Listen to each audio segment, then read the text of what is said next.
caught in two minds about the result and performance of the Reggae Boyz in their defeat against Mexico in the Copa America. Now, first of all, this defeat was to a team ranked at number 15, 28 places above Jamaica. The game itself was basically played in Mexican territory in Texas.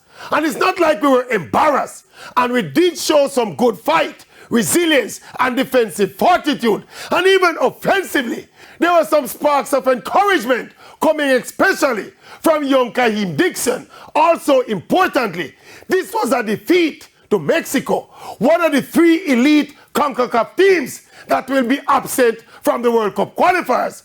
So there's a lot to be encouraged and positive about. But having said all that, the performance could have been better.